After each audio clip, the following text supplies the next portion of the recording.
সম্মানিত বন্ধুগণ, ইতিমধ্যেই আমাদের সংগঠনের নায়েবে আমির জনাব ডক্টর সৈয়দ আব্দুল্লাহ মোহাম্মদ তাহের আপনাদেরকে বলেছেন যে আমরা একসাথে বসেছিলাম, কিছু সময় আমরা একসাথে কাটিয়েছি, দুই দেশের স্বার্থ সংশ্লিষ্ট বিষয় নিয়ে আমরা কথা বলেছি। পাশাপাশি আগামীতে আমাদের এই দুই দেশের সম্পর্ককে আরো কিভাবে একটা চমৎকার পর্যায়ে নিয়ে যাওয়া যায় সেই বিষয়ে আমাদের অভিব্যক্তি উভয়ই আমরা ব্যক্ত করেছি। একই সাথে সম্প্রতি যে কোনো উত্থান হয়েছে এবং একটি কর্তৃত্ববাদী সরকারের বিরুদ্ধে এদেশের কোনো মানুষের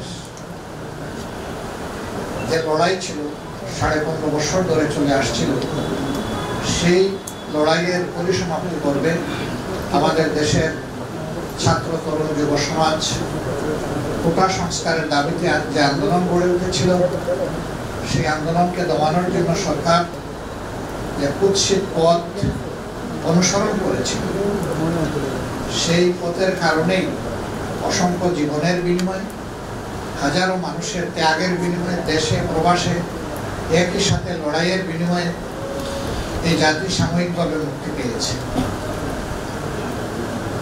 এই পর্বে বাংলাদেশ কিভাবে সামনে দেশের জনগণের উন্নতি, নিরাপত্তা এবং অগ্রগতি নিয়ে বিশ্ব সম্প্রদায়ের সাথে কাজ করতে পারে, বিশেষ করে বাংলাদেশ এবং কোরিয়া এই ক্ষেত্রে তাদের পার্টনারশিপকে আরো কিভাবে উন্নত করতে পারে সে বিষয়গুলি আমরা আলোচনা করেছি। সম্প্রতি আন্দোলনে যারা আহত হয়ে তাদের মূল্যবান অঙ্গগুলো হারিয়েছেন এবং যারা চোখ হারিয়েছেন অথবা হারাতে বসেছেন, তাদেরকে কোরিয়া তাদের স্বাস্থ্য বিভাগের পক্ষ থেকে কি সহযোগিতা করতে পারে সেই বিষয়গুলো নিয়ে আমরা তাদের দৃষ্টি আকর্ষণ করেছি এবং তারা আমাদেরকে আশ্বস্ত করেছেন যে এই ব্যাপারে তারা ভেবে চিন্তে আশা করছেন তারা যে ভালোভাবে আমাদের কিছু সহযোগিতা করতে পারবেন। এই মুহূর্তে এই সহযোগিতাটা আমাদের বড়ই প্রয়োজন, নইলে অনেকগুলা জীবন আজীবনের জন্য পঙ্গু এবং বিপর্যস্ত হয়ে যাবে। আমরা আমাদের দেশের ডেভেলপমেন্টে তাদের যে স্কিল অভিজ্ঞতা সেটাকে কিভাবে আরো বেশি আমরা পেতে পারি সেই বিষয়গুলো নিয়ে আমরা আলোচনা করছি। একই সাথে কোরিয়াতে বসবাসরত বাংলাদেশিরা আরো কিভাবে বড় অবদান রাখতে পারেন এবং এদেশ থেকে আরো বেশি স্কিল ওয়ার্কার কোরিয়ায় যেতে পারেন সেই বিষয়গুলো আমরা আলোচনায় এনেছি।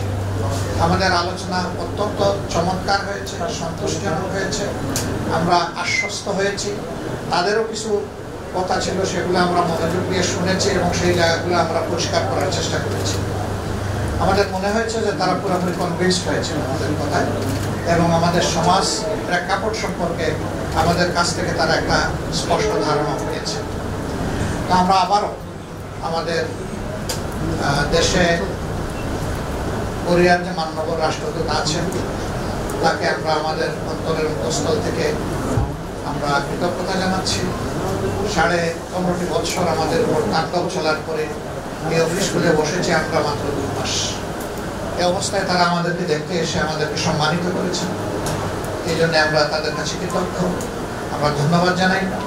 একই সাথে আমরা আশা করি দুই দেশ আগামীতে পারস্পরিক শ্রদ্ধা এবং সহমর্মিতার ভিত্তিতে আরো বেশি সামনে এগিয়ে যাবে, দুই দেশের সম্পর্ক উন্নয়নের একটা চূড়ার দিকে আগাবে এই প্রত্যাশা ব্যক্ত করে আপনাদের সকলকে, আপনাদের মাধ্যমে জাতিকে আমরা অভিনন্দন জানিয়ে এখানে আমার কথা শেষ করছি। এরপরে আমাদের রেসপেক্টেবল গেস্ট হয়তো তিনি কিছু বলবেন।